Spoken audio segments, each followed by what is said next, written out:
Halo guys, di video kali ini kita akan coba selesaikan permasalahan linear programming ya, model minimisasi yang sebelumnya sudah kita selesaikan dengan the Big M method ya, metode Big M. Nah, kali ini kita akan coba selesaikan dengan metode dua fase atau two phase method ya. Jadi di sini soal yang sama ya, yang kita sudah selesaikan dengan metode Big M dengan dual simplex ya. Untuk metode dua fase ya, kita ada sedikit sebenarnya ini merupakan modifikasi dari the Big M method ya. Hanya ada beberapa yang kita ubah ya. Di sini misalnya muncul ada canonical format of objective function. Jadi ini kurang lebih bentuknya sama ya, format standar dari fungsi tujuannya ya dengan yang Big M method, tapi koefisien artificial variable-nya yang sebelumnya M ya, di sini kita hilangkan, jadi tidak ada M-nya.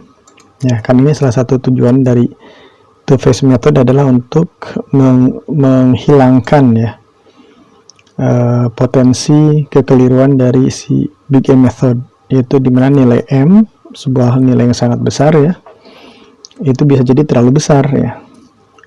Nah, sekarang kita lihat untuk pembatas atau kendala ya, di sini tidak ada bedanya dengan yang Big M method ya, karena pembatasnya adalah bertanda lebih besar dari sama dengan, maka dikurangkan dengan surplus variable ya, dan ditambahkan dengan artificial variable. Begitupun dengan yang kedua ya, sama. Baik. Nah, di sini kita mengenal dua fase. Jadi fase yang pertama itu kita buat dulu yang namanya revise objective function ya, fungsi tujuan yang sudah direvisi. Jadi kita fungsi tujuan yang barunya ini nih, kita disebut fungsi tujuan yang baru ya, yang direvisi ini adalah minimisasi atau meminimalisasi ya artificial variable ini ya, nilai dari artificial variable. Oke, jadi ini fungsi tujuan yang baru nih. Pembatas tidak ada perubahan, sama dengan di canonical formatnya ya, sama dengan yang di Big M method juga. Oke, kemudian prinsip optimality sama ya, tidak ada perbedaan dengan yang Big M method ataupun yang dual simplex. Oke, rumusnya pun sama. Oke, langkah-langkahnya pun sama. Nah, sekarang kita coba masukkan ke tabel simplex awal atau initial simplex table ya. Jadi ini kita masukkan yang revisi ini nih teman-teman ya, untuk di fase yang pertama. Nanti di fase yang kedua kita gunakan lagi fungsi tujuan yang awal ya, yang ini.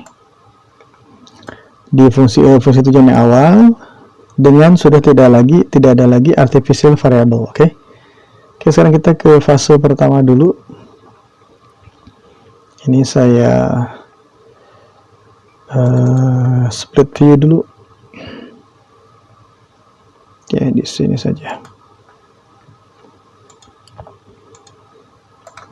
Oke, sekarang kita ke tabel simplex awal ya.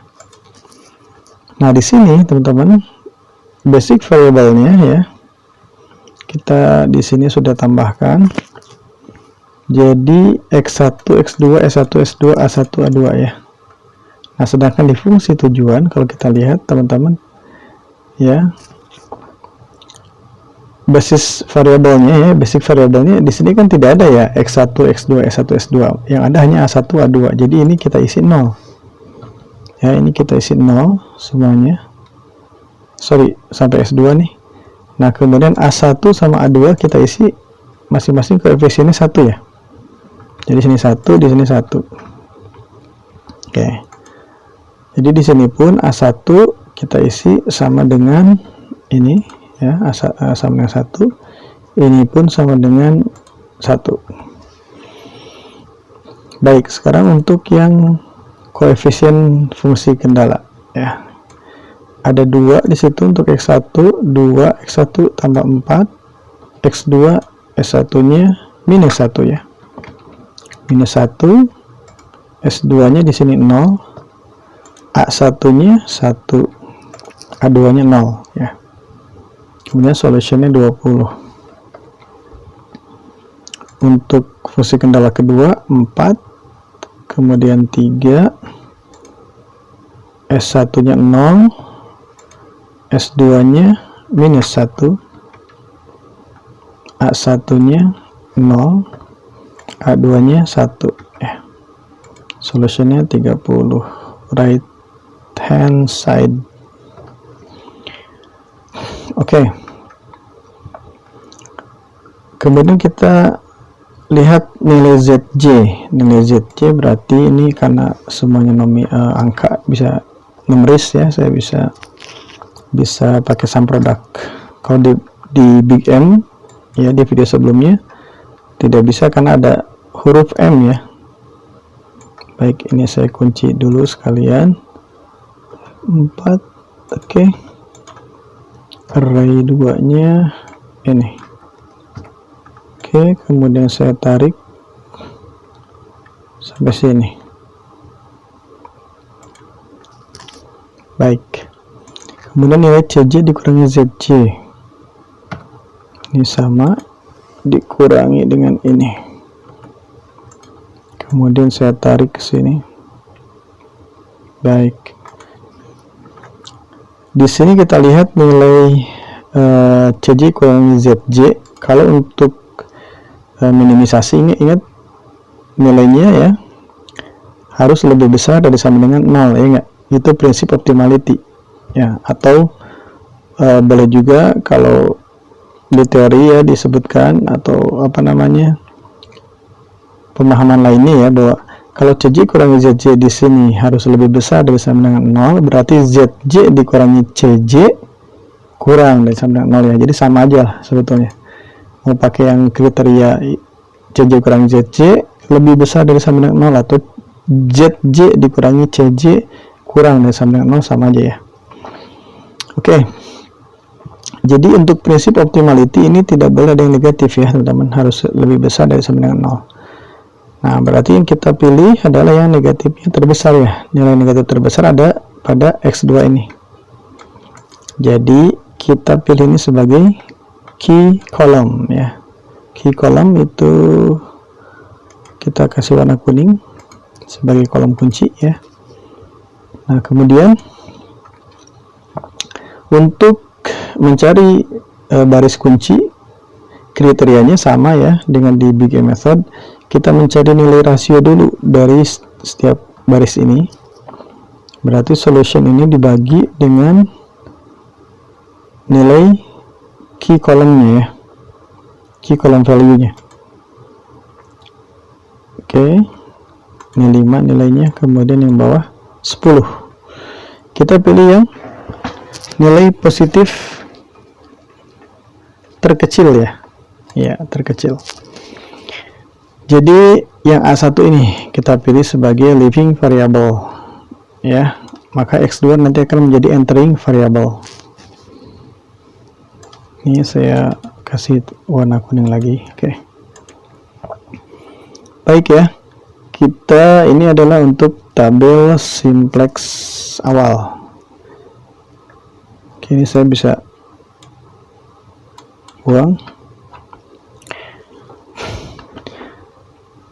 Kita karena prinsip optimality-nya belum tercapai ya, maka kita akan lanjutkan ke iterasi yang pertama ya.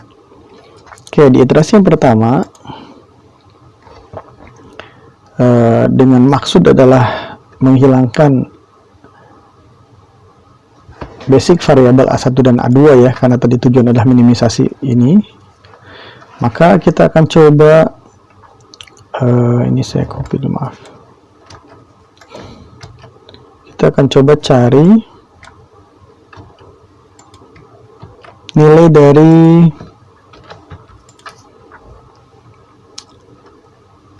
tabel simplex iterasi yang pertama ya. Baik, jadi di sini saya masih isi Oke, karena A1 nanti jadi living variable ya, berarti nilai A1 hilang di sini nih. Sebelumnya tadi ada A1, karena nanti nilai A1-nya si value A1 ini, karena nanti variabel A1 hilang, maka ini kita tidak perlu tulis lagi ya di sini. Di A1-nya kita hilangkan. Oke, jadi ini saya copy lagi ke sini dengan menghilangkan yang A1, koefisien A1 ya. Yang tersisa adalah A2 ya. A1 living variable ya.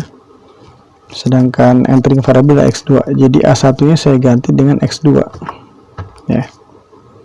Dengan X2. Kemudian X2 ini koefisiennya adalah 0 ya. 0. Berarti ini sama dengan ini. Oke, kemudian nilai baris baru ya, dari baris kunci ini didapat dari sama dengan nilai baris lama ini dibagi dengan private value atau key element value-nya 4 ini. Ini saya kunci. Kemudian saya tarik ke sini. Oke, ini ketinggalan satu. Baik ya. Sekarang kita mencari nilai baris baru untuk yang A2 ini belum saya isi koefisiennya. A2 sama dengan ini 1. Ini rumusnya sama ya. Kita mencari ini berarti old value nilai lama adalah 4 dikurangi dengan bisa dengan rumus key column value ya dikalikan dengan corresponding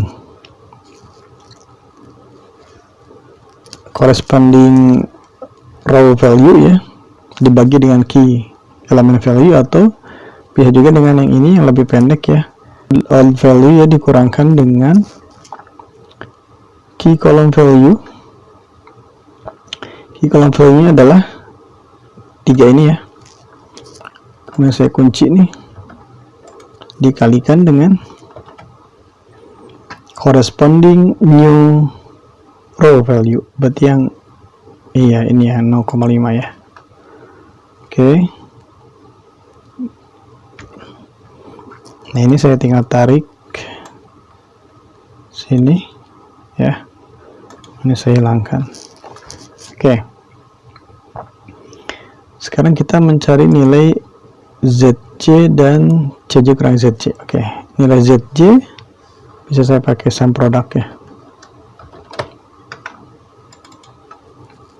Ini saya kunci.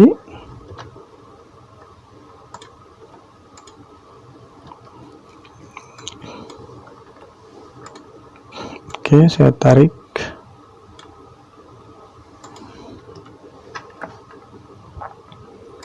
Ini sama dengan 0 dikurangi ZC.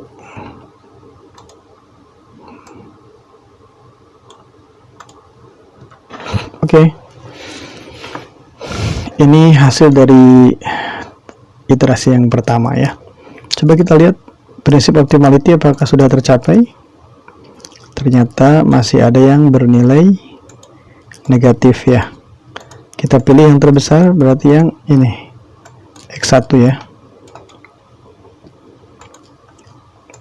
Oke, sekarang kita cari nilai rasio untuk mencari living variable. Ini entering variabelnya X1 sudah kita dapat, sekarang living variable.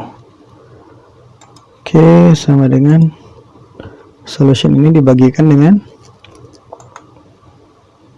0,5. Oke, saya tarik ke bawah.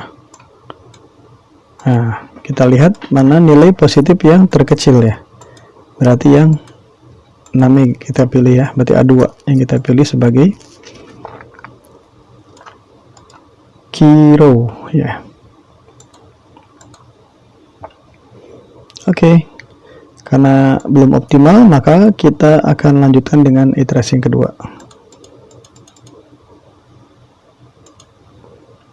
Oke, di iterasi kedua ya, ini saya sudah masukkan nih A2 karena living variable diganti dengan X1 ya. X1, kemudian koefisiennya masing-masing juga 0 ya. Yang di atas juga 0 nih. 0, jadi ini mengikuti yang ini nih. Ya. Jadi kita tinggal buat nilai baris yang baru. Jadi yang A2 yang sudah living jadi living variable ya, digantikan X1, maka nilai barunya adalah sama dengan nilai lama dibagi dengan, di sini kebetulan dirinya sendiri ya, key element value. Kalau saya kunci dulu, salah.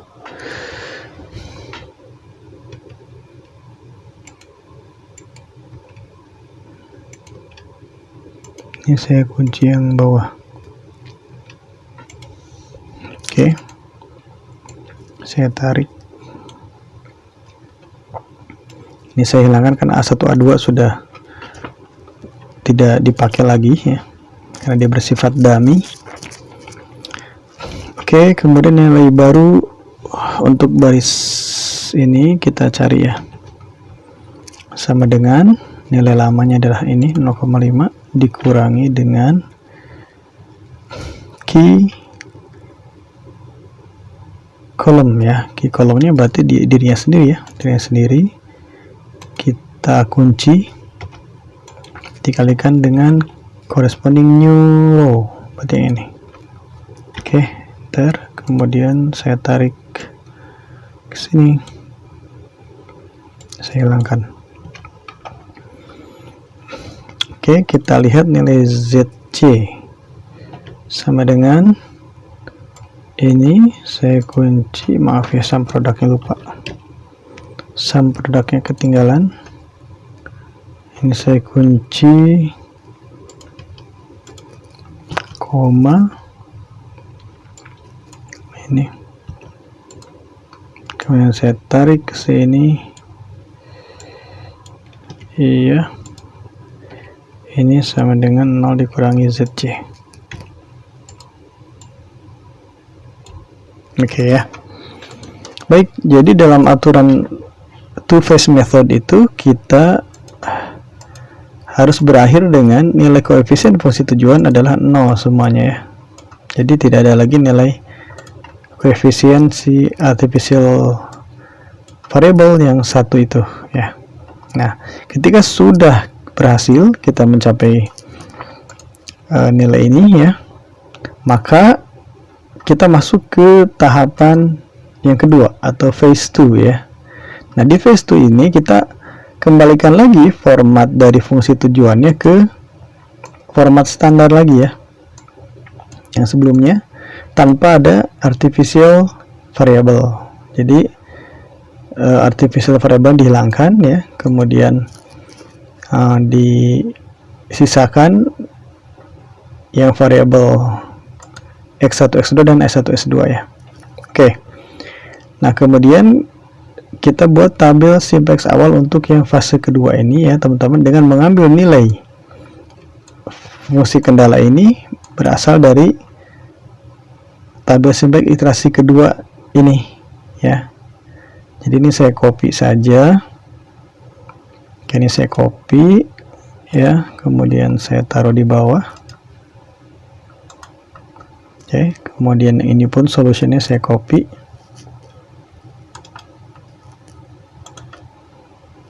taruh di sini. Oke, nah kemudian untuk koefisiennya itu mengikuti yang fungsi tujuan ini ya. Jadi di sini kita isi 3, ini kita isi 6, ini kita kasih 0, 0. Berarti di sini ini variabelnya sesuai dengan kondisi terakhir di iterasi yang menghasilkan nilai koefisien fungsi tujuan 0 ini ya. Jadi kita isi X2 dan X1 ya di sini. Oke. Di sini koefisiennya adalah X2 6, X1 sama dengan 3. Oke ya.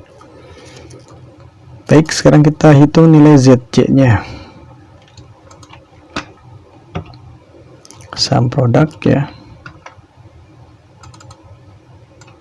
Nilai ini saya kunci, koma ini saya tarik. Oke ya. Apakah sudah optimal atau belum?